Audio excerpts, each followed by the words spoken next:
ખેડૂતોની આવક વધારવા અને કૃષિને આત્મનિર્ભર બનાવવા માટે કેન્દ્ર સરકાર દ્વારા એક મહત્વાકાંક્ષી યોજના ચલાવવામાં આવે છે. આ યોજનાનું નામ છે પીએમ કુસુમ યોજના.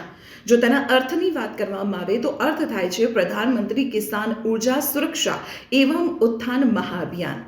જી હા, સૌર ઉર્જાના ઉપયોગથી તમારે કૃષિની જે સિંચાઈ વ્યવસ્થા છે તેનો ખર્ચ ઘટાડવો છે.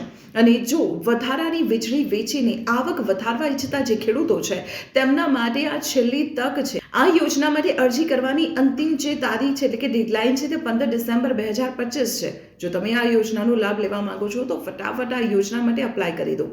હવે આ યોજનામાં કયા કયા ઘટક છે તેના ઉપર એક નજર કરી લઈએ. અને જો વાત ઘટક એ ની કરવામાં આવે તો ઘટક એમાં 500 kW થી 2 MW ક્ષમતાના વિકેન્દ્રિત સૌર ઉર્જા પ્લાન્ટની સ્થાપના કરવામાં આવે છે.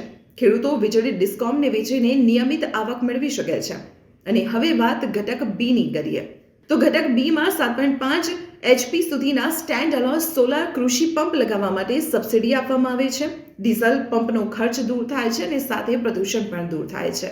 હવે ઘટક સી ની વાત કરવામાં આવે તો ગ્રીડ સાથે જોડાયેલા પંપોનું સોલરાઇઝેશન કરવા માટે સબસિડી આપવામાં આવે છે. ખેડૂત દિવસ દરમિયાન સૌર ઉર્જાનો ઉપયોગ કરી શકે છે અને વધારાની વીજળી વેચી શકે છે. હવે આ યોજના માટે સરકારી સબસિડીની જો વાત કરવામાં આવે તો ઘટક બી અને ઘટક સી માં સરકાર તરફથી 30% સબસિડી આપવામાં આવે છે. અને તેમાં પણ જે પૂર્વોત્તર એટલે કે પહાડી રાજ્યો છે ત્યાં 50%ની સબસિડી આપવામાં આવે છે. બાકીની રકમ તમે બેંકમાંથી લોન લઈ શકો છો. તો આ યોજનાનો જો તમારે લાભ લેવો છે તો માત્ર ગણતરીના દિવસો બાકી છે. ફટાફટ અરજી કરી દેજો.